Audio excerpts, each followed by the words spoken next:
আমরা বলতে চাই যে আমরা ধর্মপ্রাণ মানুষ, আমরা ধার্মিক, অথচ আমাদের ধর্মকে তুচ্ছ তাচ্ছিল্য করে, অবজ্ঞা করে, হেলাফেলা করে একটা মানে অসুর বানাচ্ছে, যে অসুরেরও পূজা হয়।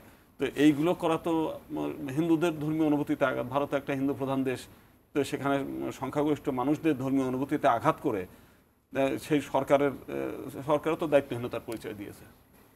তো সেই জন্য আমরা মনে করি যে আমাদের উচিত হবে যে তাদের মানে ওই ভারতের বাসী যারা আছে, তাদের মধ্যেও তো সবাই এই ধরনের দুষ্টকে সমর্থন করে না।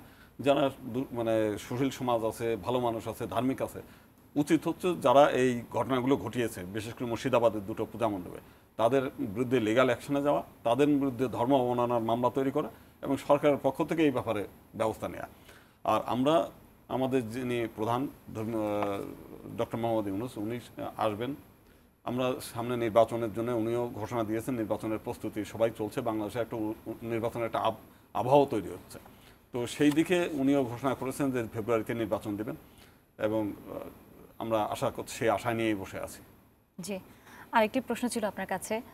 এই দেশের নাগরিক তো সবাই আমরা, সো বিগত সরকার যে হিন্দু কার্ড খেলার চেষ্টা করেছে, যেটা আমরা দেখতে পাচ্ছি যে প্রতিবেশী দেশরাও একই কার্ড খেলছে, আপনাদের এক্ষেত্রে কি করণীয় বলে ভাবছেন? আমরা শুনে এই বিষয়টা নিয়ে আমরা বহুবারই বলেছি যে এই নির্বাচনী কার্ড একেবারেই বন্ধ করে দেওয়া সম্ভব যদি সেপারেট ইলেকটোরেট সিস্টেমটা করা যায়। তাহলে পরে বাংলাদেশের এই যারা ফ্যাসিবাদ, ওরাও ব্যবহার করতে পারবে না হিন্দুদেরকে, এবং পার্শ্ববর্তী দেশ সহ অন্যরা যারা এটাকে নিয়ে ফুটবল খেলে, গোল করার কাজে ব্যবহার করে মাইনরিটিদের, সেই সুযোগটা পেত না। কিন্তু আমাদের রাজনীতিবিদরা কেন যেন এই দিকটা আবার এড়িয়ে যায়।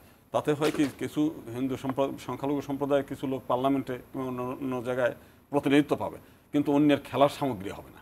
তো সেই কারণে আমরা যেটা চাই যে আমাদেরকে সর্বক্ষেত্রে সংরক্ষিত আসন এবং পৃথক নির্বাচন যদি করে দেওয়া হয় এবং এটা দেওয়া হোক, তাহলে চিরজীবনের মতো এই যে সংখ্যালঘু কার্ড কিংবা মাইনরিটিদেরকে বিভিন্ন কাজে ব্যবহার করা, ফুটবল হিসেবে ব্যবহার করা, নিজেদের ক্ষমতায় রাখার জন্য ব্যবহার করা, এই দুরভিসন্ধি থেকে, এই দুষ্ট চিন্তা থেকে সবাই সরে যেতে বাধ্য হবে।